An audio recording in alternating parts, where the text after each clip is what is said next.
Most of what we hear about female masturbation is shared in whispers. It's treated as a secret, something awkward to address or glossed over entirely. This silence has allowed three specific assumptions to take hold: that the practice is rare, that it depends almost entirely on penetrative tools, and that it serves only as a lonely substitute for a romantic partner.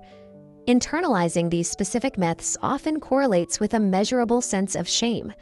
When a person's understanding of their own body is built on misinformation, it can lead to a sense of physical disconnection. This infographic compares those cultural assumptions against empirical data. What we find is that the common narrative isn't just slightly off, it is the exact inverse of what researchers actually see in the population.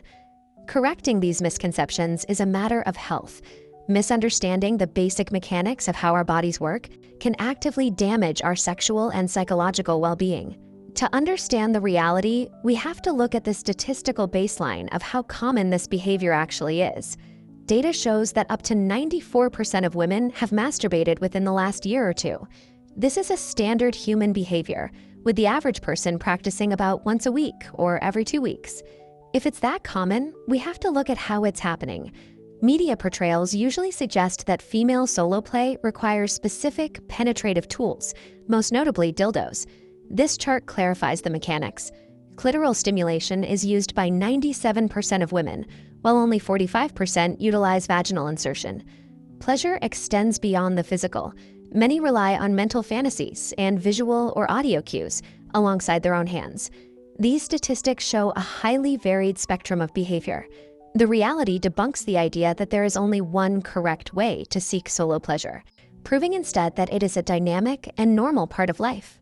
We then have to address the idea that solo play is a substitute, a lonely alternative for those without a romantic partner. This scatter plot shows solo versus partnered sex frequency has an upward correlation. Three profiles emerge. Highly sexual and balanced combines frequent solo and partnered sex. Partner-focused plays solo less but remains satisfied.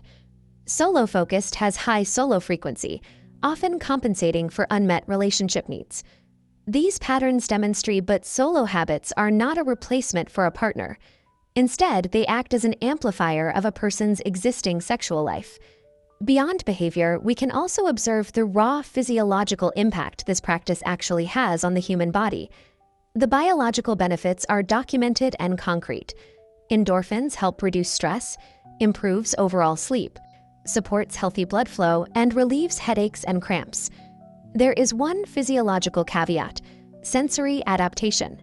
If a person relies exclusively on high-intensity vibration, they may find other forms of stimulation less effective.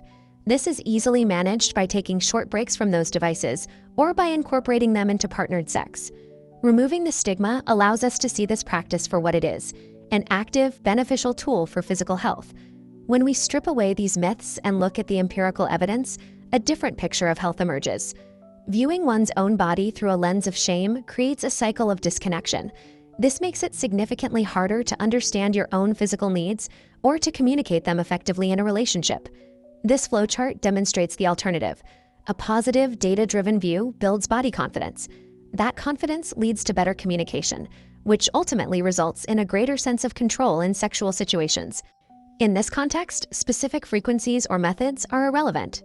The actual goal is a healthy, comfortable relationship with your own body. Recognizing the facts of solo pleasure is a step towards bodily autonomy, a non-negotiable component of overall well-being.